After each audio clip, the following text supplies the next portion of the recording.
warahmatullahi wabarakatuh. Ini adalah tugas pada mata kuliah Perilaku Organisasi dengan dosennya yaitu Ibu Lenti Susana Saragi. Nah, tugas kali ini yakni Public Speaking dan saya memilih tema UMI. UMI adalah pertanyaan klasik dan berdasar. Pertanyaan ini memiliki jawaban yang berbeda-beda di setiap manusia, dikarenakan setiap orang mempunyai persepsi sendiri untuk menjawab siapa dirinya. UMI, sebuah pertanyaan yang sederhana namun sulit untuk dijawab. Nah, sering terlintas dalam benak saya sebuah pertanyaan, siapakah saya? Untuk menjawabnya, saya butuh waktu untuk berpikir. Mungkin hal ini terjadi karena saya belum mengenal diri saya sendiri secara mendalam. Bisa saja saya lebih mengenal beberapa orang lain daripada mengenal diri saya sendiri. Nah, di sini saya akan berusaha menggambarkan tentang siapakah saya. Nah, nama saya Gisni, lahir di Tasikmalaya 19 tahun silam. Saya anak pertama dari 2 bersaudara. Di rumah saya sering dipanggil dengan sebutan Teteh. Teteh dalam bahasa Sunda yang berarti kakak perempuan. Nah, adik saya dua-duanya berjenis kelamin laki-laki. Yang pertama berumur 3 tahun dan yang kedua baru berumur 2 bulan. Pernah terpikirkan sebelumnya jika saya akan memiliki seorang adik, karena dilihat dari perbedaan umur pun sudah sangat jauh. Sebagai anak pertama, saya dituntut untuk lebih dewasa dan kuat. Sewaktu-waktu saya harus bisa menggantikan peran ibu demi menjaga kedua adik saya. Nah, mari berkenalan lebih lanjut dengan saya. Nah, teman-teman saya bilang, sebelum kenal saya lebih jauh, saya adalah sosok yang cenderung pendiam, dingin, dan sedikit jutek. Padahal enggak.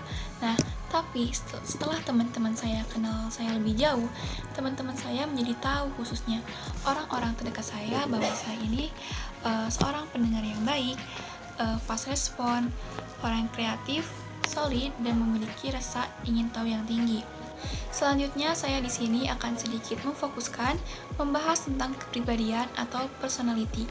Nah, menurut Carl Gustav, kepribadian itu ada 2, yakni extrovert dan introvert.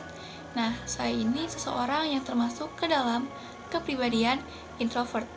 Nah, di sini akan saya jelaskan pribadi introvert ini sangat menikmati kenyamanan dalam sepi dan ketenangan. Masyarakat pada umumnya akan beranggapan bahwa orang introvert adalah cenderung orang yang berfokus pada diri sendiri, lebih senang menyendiri, dan kurang bersosialisasi, bahkan dicap sombong. Nah, orang introvert ini memiliki jalan dan dunia mereka sendiri, dan mereka memiliki tingkat konsentrasi jauh lebih tinggi, mandiri, dan cenderung pemalu. Nah, bagi orang introvert, menyendiri dan menyelami pikiran sendiri menjadi hal yang menyegarkan dibanding harus berkumpul dengan banyak orang. Hal tersebut kerap disalahpahami oleh orang-orang pada umumnya. Maka dirasa perlu untuk menyampaikan sebuah gagasan bahwa tidaklah selalu yang berkaitan dengan introvert itu negatif. Sosok introvert lebih senang mendengarkan orang dan bercerita padanya, dan memahami perasaan serta pikiran lawan bicaranya. Sosok introvert memiliki rasa empati yang tinggi, sehingga tak heran banyak orang yang menjadikannya sosok introvert sebagai tempat curhat dan sosok yang dapat diandalkan untuk meminta saran dalam menyelesaikan suatu permasalahan. Orang introvert juga dikenal dengan sosok yang kreatif. Seorang introvert memiliki dunia mereka sendiri yang lebih nyaman berada di dalam kesendirian, yang menyebabkan banyaknya ide dan imajinasi yang dilahirkan dikala sedang sendirian. Maka tak jarang ide dan imajinasi tersebut dapat melahirkan sebuah karya yang sangat membanggakan. Memiliki dunia mereka sendiri membuat introvert lebih banyak berpikir dan mendengarkan daripada berbicara. Nah, di situasi yang asing, di mana banyak orang yang tak mereka kenali, sosok introvert cenderung terlihat diam saja. Padahal, ia menghabiskan waktunya untuk berpikir dan menganalisis sesuatu di sekitarnya. Hal inilah yang membuatnya kerap memiliki intuisi dan naluri yang kuat dalam mengambil sebuah keputusan. Para introvert tidak memiliki masalah jika harus berinteraksi dalam situasi sosial. Hanya saja, jika terlalu lama menghabiskan waktu dengan orang lain, energinya akan mudah terkuras habis. Apalagi jika ia harus berinteraksi dengan banyak orang dalam satu waktu. Nah, di sini saya pun mengalaminya. ketika saya sudah bersosialisasi, saya merasa energi saya terkuras habis dan merasa kewalahan jika saya harus berada di keramaian dan bertemu dengan banyak orang. Untuk itu, saya perlu mengisi ulang energi saya dengan cara menyendiri atau melakukan hal dengan sendirian. Nah, namun bukan berarti introvert itu akan menyendiri dalam 24 jam dalam sehari. Orang sering menyalahartikan bahwa para introvert tidak suka bergaul sehingga tidak memiliki teman dekat. Nah, tentu saja ya anggapan itu tidak benar, karena saat memiliki kepribadian introvert, para introvert tetap saja suka berinteraksi dengan orang lain dan memiliki teman dekat. Meski begitu, jumlah teman mereka mungkin tidak sebanyak orang yang dimiliki oleh para extrovert. Namun, pertemanan yang dimiliki oleh para introvert sangat berkualitas. Pasalnya, meski hanya memiliki 1 atau 2 orang teman dekat, orang dengan kepribadian ini akan menjaga dan merawat pertemanannya dengan baik. Banyak yang menganggap bahwa orang dengan kepribadian introvert susah untuk menjadi seorang pemimpin. Nah, hal tersebut tidak terbukti benar ya, karena pada sebuah penelitian yang dimuat pada Academy of Management pada tahun 2012 menyatakan bahwa introvert dan extrovert sama-sama bisa menjadi pemimpin yang baik.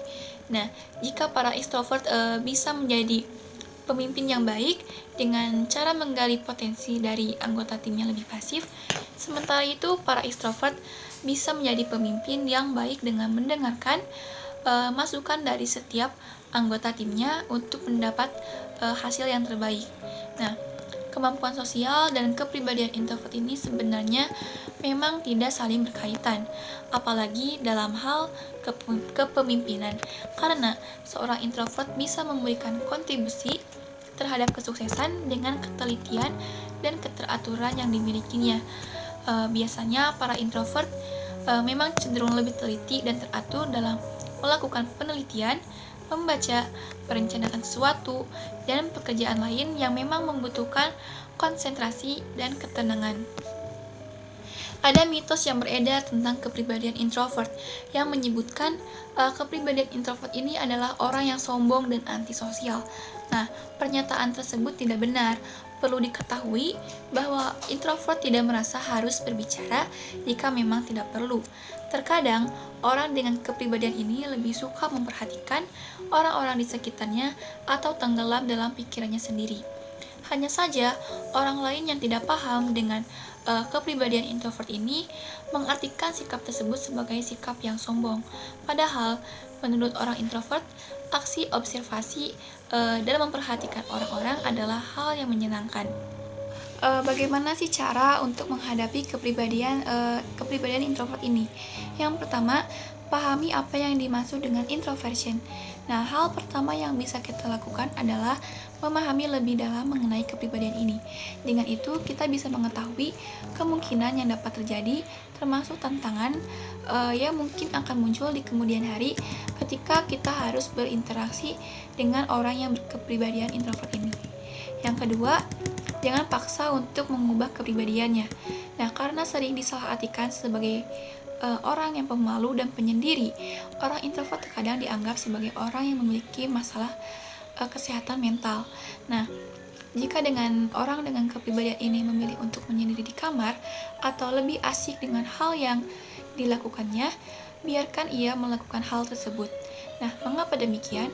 Pasalnya, orang dengan kepribadian ini justru merasa paling nyaman saat bisa melakukan berbagai kesibukannya sendiri.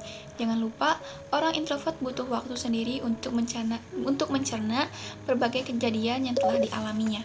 Nah, hindari juga untuk memaksa orang kepribadian ini untuk mengubah kepribadiannya dengan cara bersosialisasi, terutama jika mereka berada di lingkungan yang baru.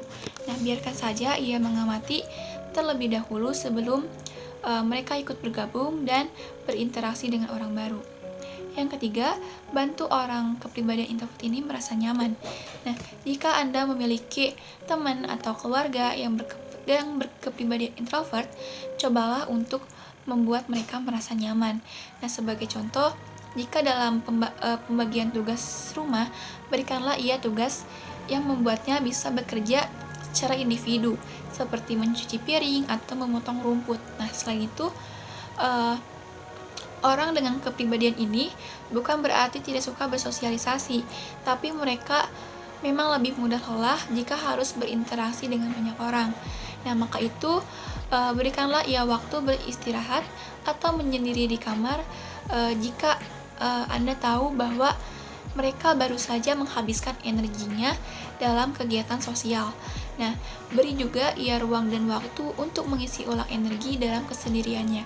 Nah, dengan memahami kebutuhan dan kondisinya, orang introvert akan merasa lebih dihargai dan merasa lebih dimengerti. Nah, mungkin itu saja pemaparan mengenai pembahasan UMI dan pembahasan kepribadian introvert. Nah, mengapa saya cenderung lebih menjelaskan tentang kepribadian introvert? Karena kepribadian ini relevan dengan saya. Saya pun termasuk seseorang yang berkepribadian introvert. Nah, untuk itu cukup sekian dari saya. Mohon maaf apabila ada kesalahan. Terima kasih. Wassalamualaikum warahmatullahi wabarakatuh.